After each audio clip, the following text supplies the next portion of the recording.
Welcome. It's one with relatable situations. Just sitting here playing with these sparklers. Our latest episode is entitled How to Regain Your Sparkle. Our guest is also named Sparkle, and she went through a whole lot of trauma through her life and lost her sparkle. But she found a way to regain it. So let's tune in and find out about Sparkle and how she was able to do that. I will keep you in.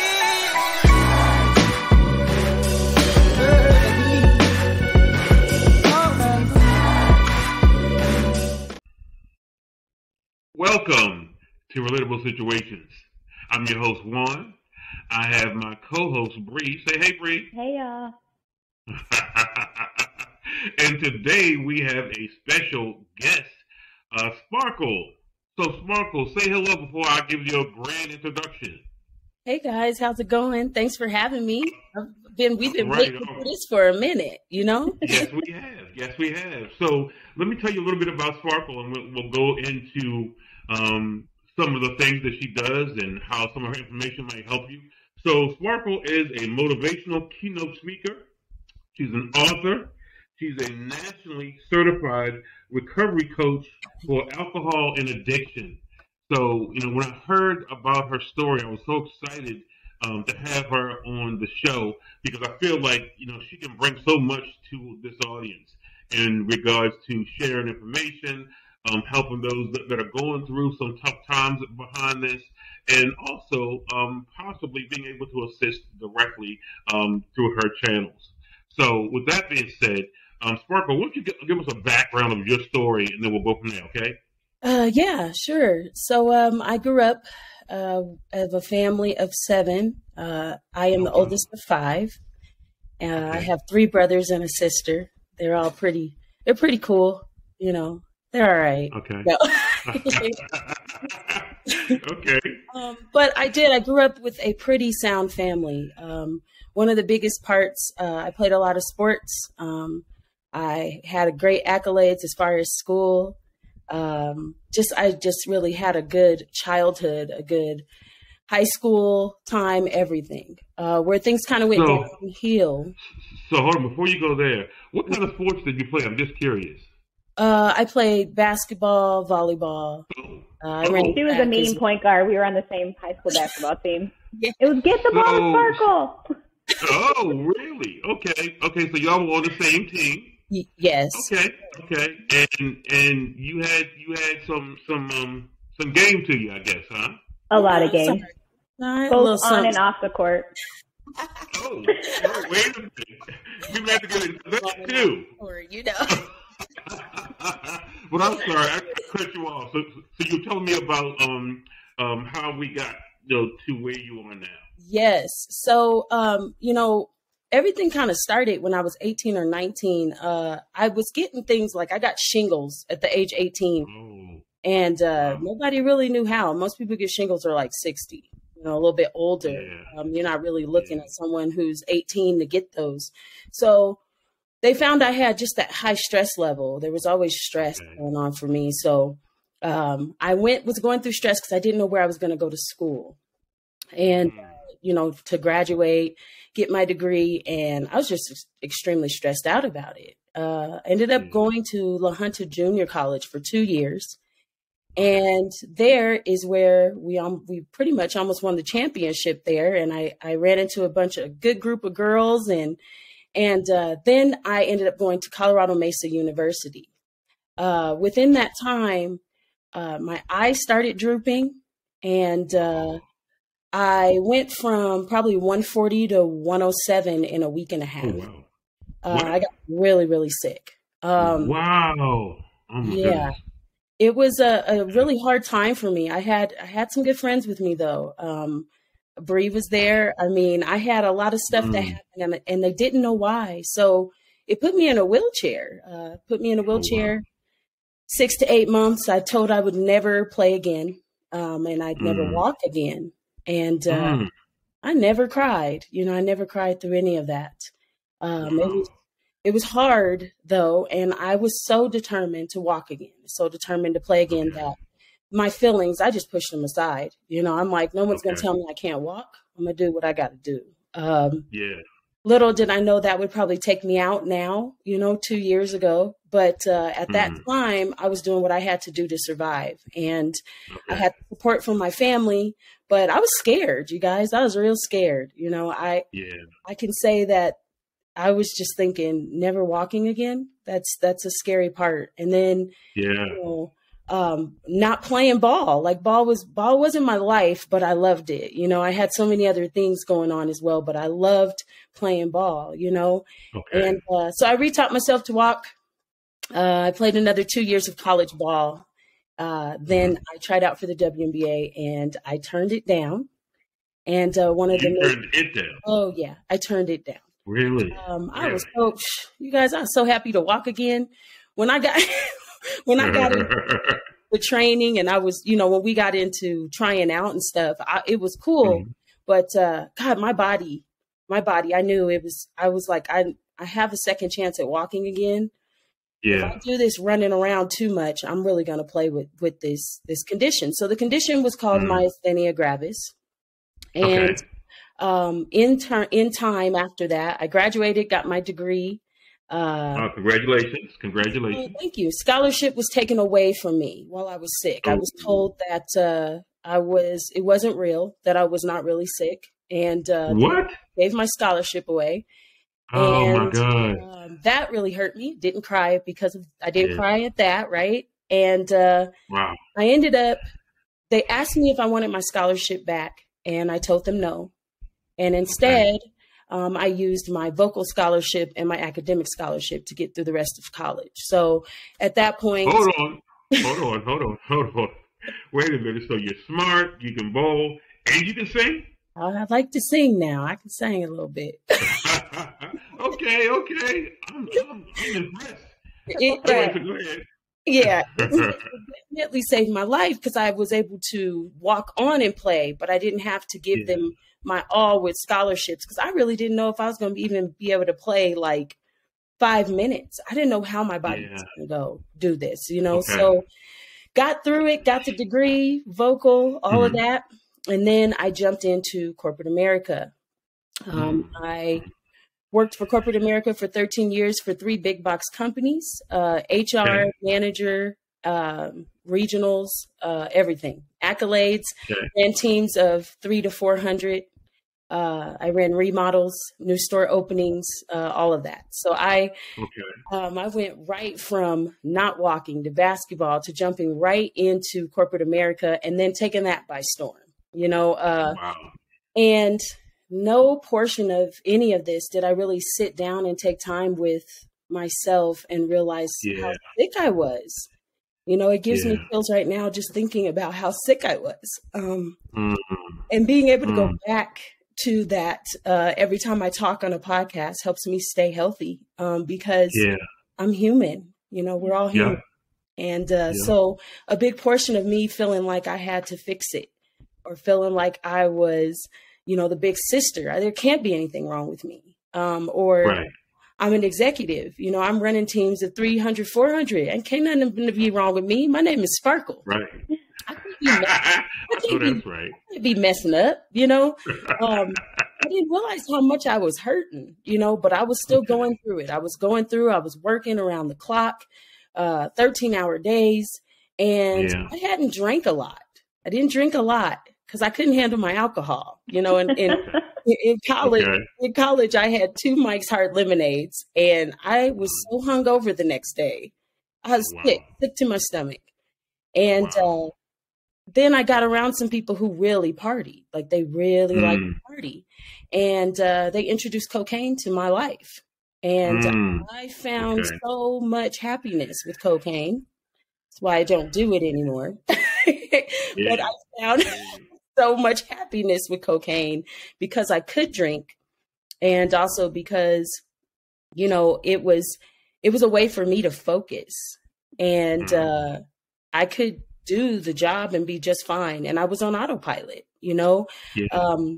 A lot of it was I started out just partying, being able to go travel places, you know, single, not married, no kids, 28, you know, making $85,000 a year, I could do whatever I wanted to do, you know? Oh, yes. And I felt like it. I felt powerful. I felt like I was doing it. Like I was really living life, you know? Right. And, I got going. I got laid off from Pennies, and I really started noticing that my addiction was getting pretty bad. Like I was, following it around the clock. Like I had to have cocaine with me and alcohol in order to go do anything. That's how I felt. Okay. I was always prepared with something. I always had something that was preparing me to make sure that I was high, no matter what it was.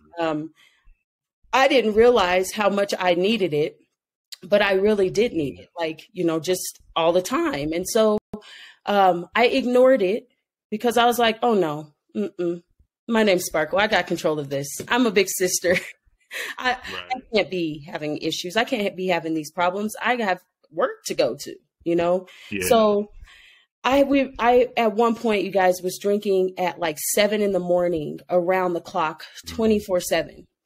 My body was breaking down and I was not okay, but I was still working. No one could tell that I was using, really, you know? I knew I was, and my ex-fiance knew I was as well, because he was too. So with both of us attacking this alcohol thing and just getting into fights, and then I got in trouble with the law, and I was still trying to go to work, and DV cases were being hit. It was just, everything was just funneling, you know, and I started not feeling well again. And I just remember, this was probably the kicker for me. I had an associate who didn't have anywhere to live, and I was trying to help him find living because he was just an exceptional associate. We wanted to get him into the program. So they went on ahead and allotted living for him. And so I was extra excited, you know, for him. And he hadn't showed up for 3 or 4 days.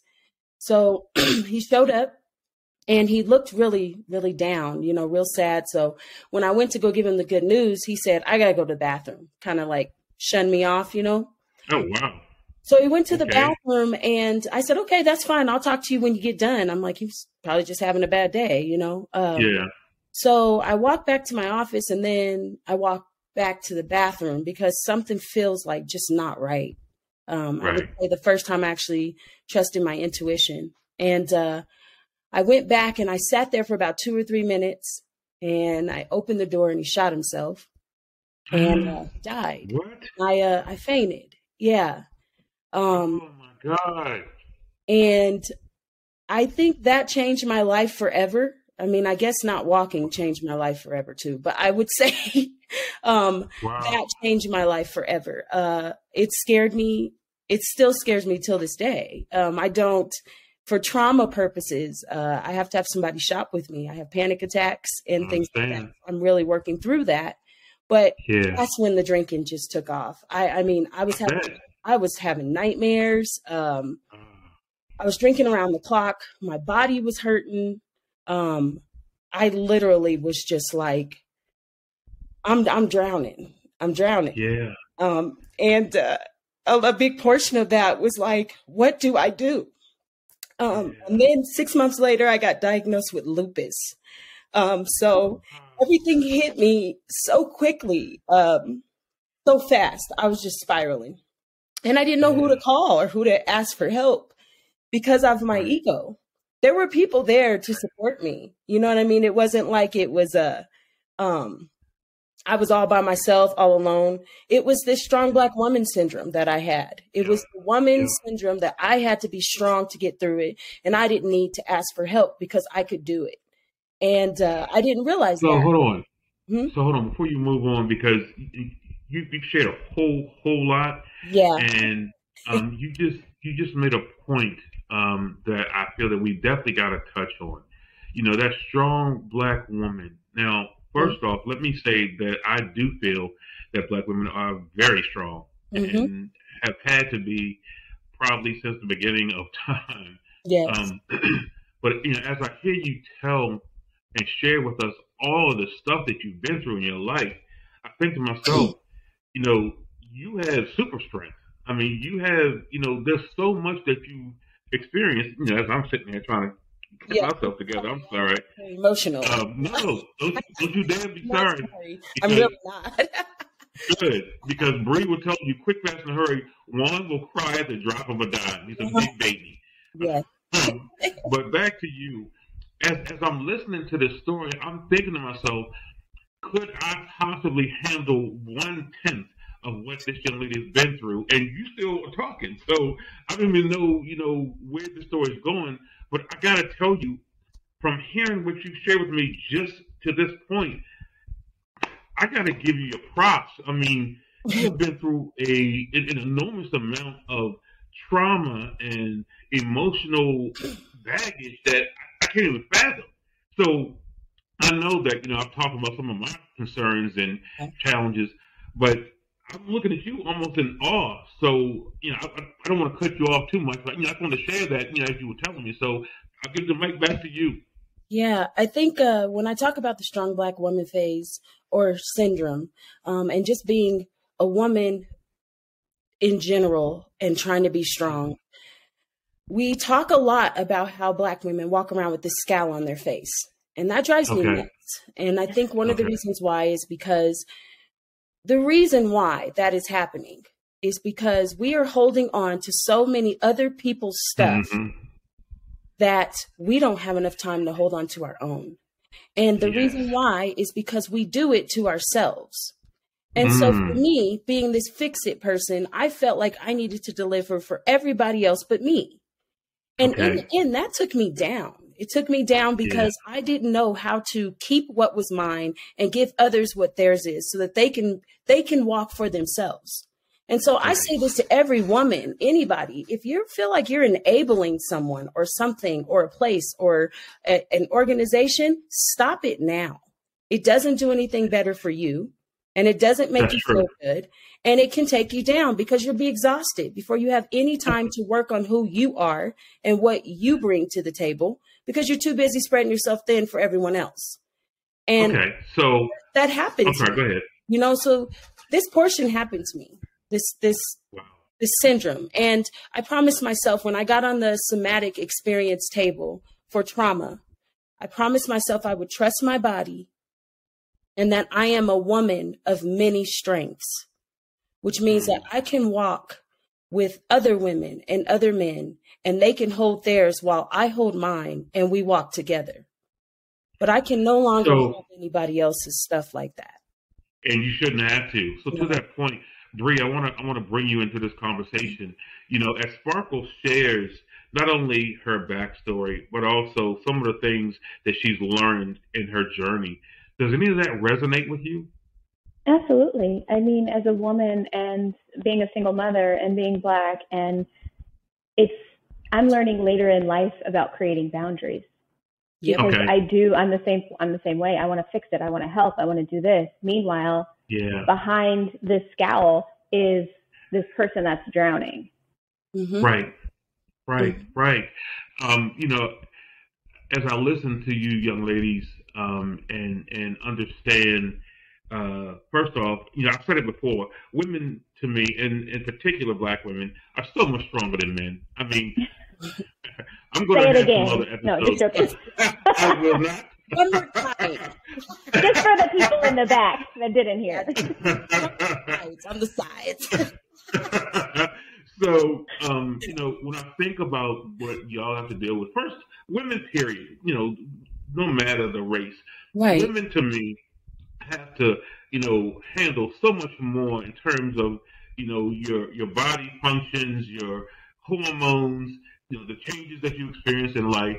Then when you start bringing kids into the equation, if that's the case, it just, brings a huge dynamic that most men just don't even understand. So when I listen to y'all, and in particular, Sparkle, you share about, everything that you were going through at that time and how you did not cry, which we may touch on that, but you did not cry during those times, and, you had to be that strong person for everybody else. My heart goes out to you because, my mother, who was a single mother, she went through some of that. My wife, who was a single mother when we first started dating, she went through a whole lot of that, and she still goes through it. where she, like you, she's not a big person to do a lot of crying. That's not her thing. Right. And she has to be tough, and she has to, just try to put on that game face. Go ahead. You know what, Ron? It's not that we have to. It's that we have molded ourselves to think that we have to. It's not even somebody asking us to do it. It's us being like, for one, if we're in corporate America, we're the fix-it person. Yeah. We handle it. Yeah. So that's what people call putting a feather in your hat, whatever that is, right? But the difference is that, everywhere we go, because somebody has upped us into being this expert superstar, right? Or this expert mother, or we take on the role because that's what we're used to. And because we're driven people, women are driven. So are men, but we're driven. When somebody gives us a challenge, we want to win.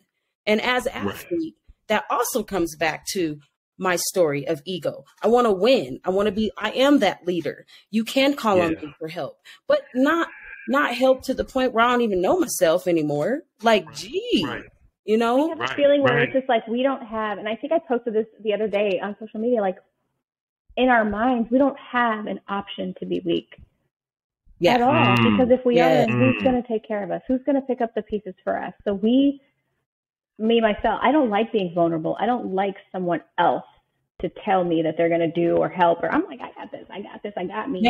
Because I don't want anybody to come in this little bubble that I've created. So with that, as we get back to the story, I had to tell myself that other people can carry their load and that it is not mine to hold. And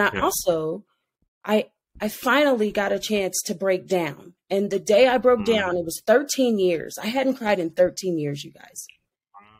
In those 13 years, I'm sitting in a room in treatment, because I went to treatment for alcohol addiction. I turned down a $125,000 promotion to go to treatment to save my life. Wow. I was a mess, and I knew that I needed it. I was scared to death, but I had to go. And I knew that I had to do this for me. And if I didn't, I was not going to live. I was not going to live. And so I made the steps, went to jail first, by the way, because I was up in Black Hawk and I decided to have a hoorah. And then I went to jail and Point 4 up in Black Hawk, Colorado, and was in jail for 3 days because I figured I would drink before I just go into treatment. I got to get it all out, So ended up in jail there. So that happened. And then I went to treatment where I blew a 0.38 and I blew a 0.4 in jail. So I was drinking so much around the clock that my body was pretty much just alcohol. If I were sitting here at 8 o'clock in the morning with you, I probably would have blown a 0.36 and I would be looking like this. You wouldn't even know I was drinking. That's how much I was using. Okay. Along with cocaine and keeping it balanced. It was a trip. So I knew I had to get help. And my first meeting, my family members were there. And the first thing they said to me was, Sparkle, you are our world. You are a superwoman.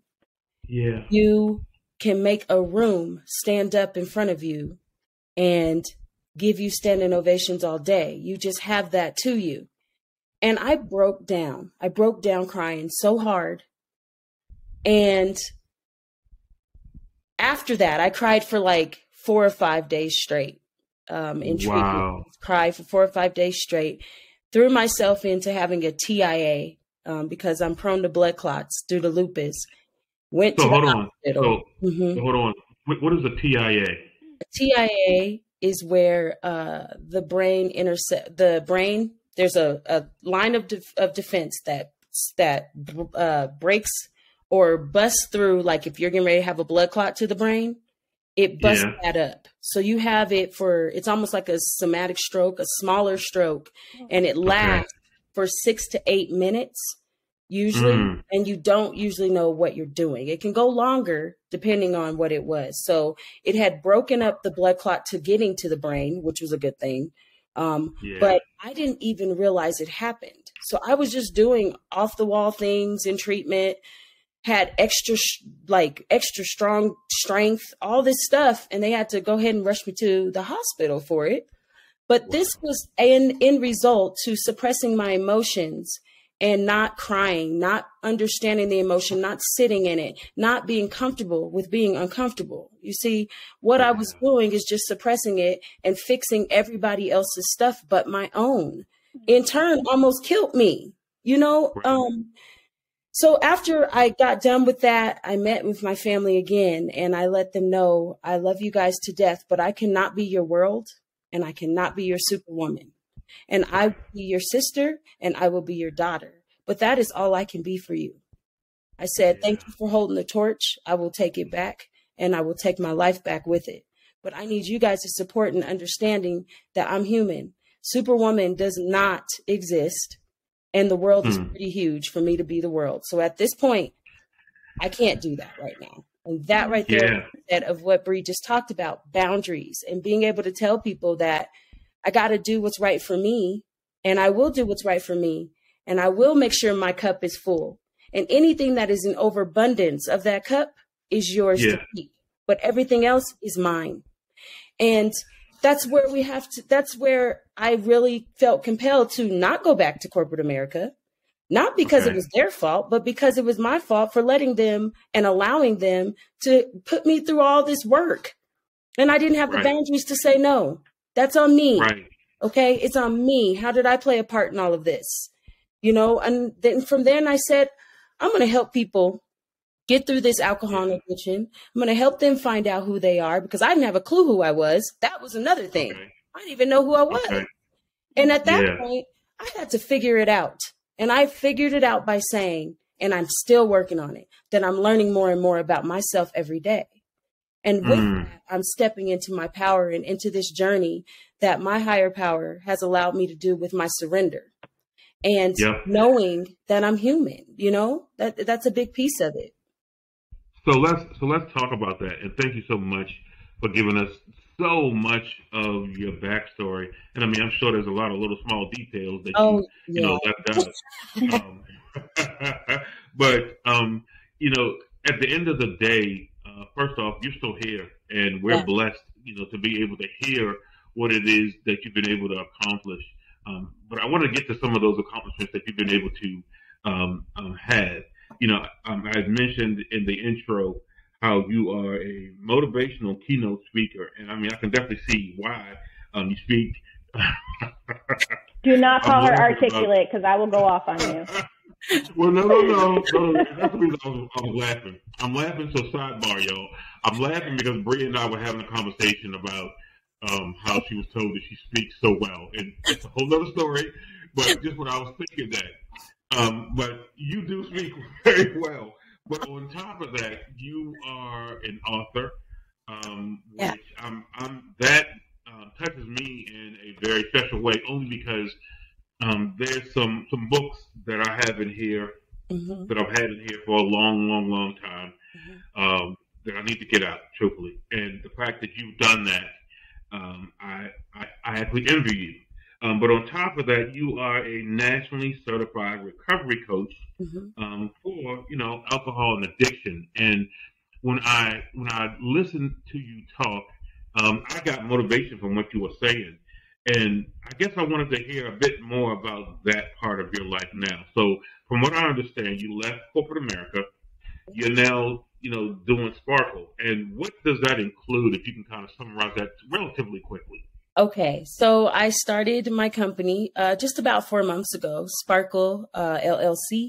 Light at the end. Congratulations! So I do have a company. I am like, awesome. With that, I also have 35 clients, like just 35 clients within a year and a half that were doing great, but they're asking me the same questions. So I said, I'm going to write them a little workbook that says, and I started writing it and I go, this is a book. This is a handy dandy tips and tricks to help people have a little sunshine each day.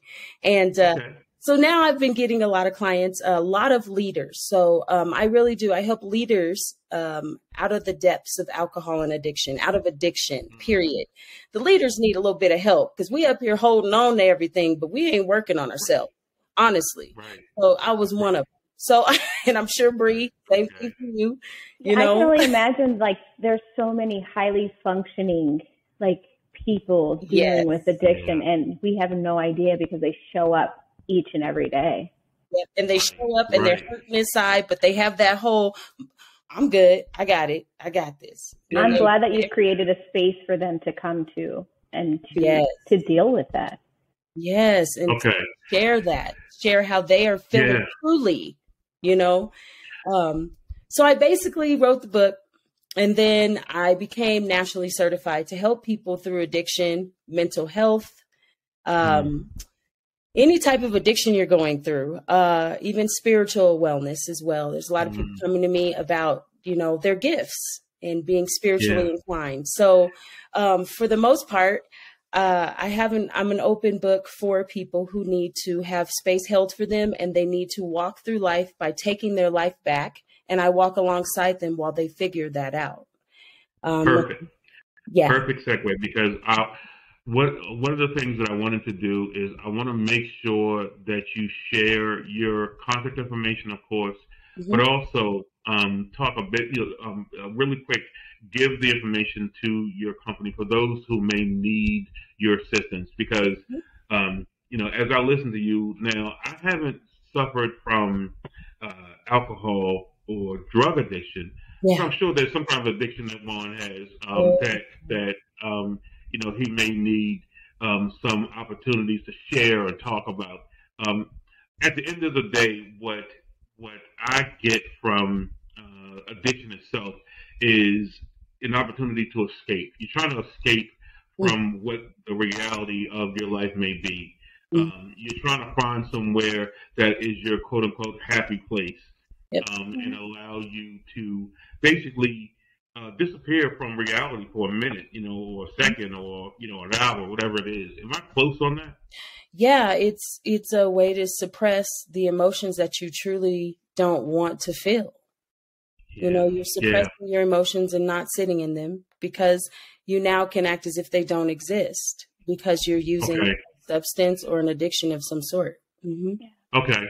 So if you could share your information, you've already mentioned your company name, but share some contact information so that people can reach out to you, because I'm sure that there's people either listening to or watching this episode who are thinking to themselves, you know what, I've been going through a lot of what she's talking about, maybe not the exact particulars, but, overall, I bet there's a bunch of folks who don't know where to turn, as you mentioned, or who are afraid to confront, this demon, and could use a hand, could use some support, So go ahead, if you could, share your contact information. So first things first, I just want to say, anybody who is struggling now or immediately, please make sure you call your crisis helpline. No matter what, that line is always available. For me, if you would like to get a hold of me, my website is sparklelindsay.com. You can get a hold of me through my email, sparklelindsay2@gmail.com.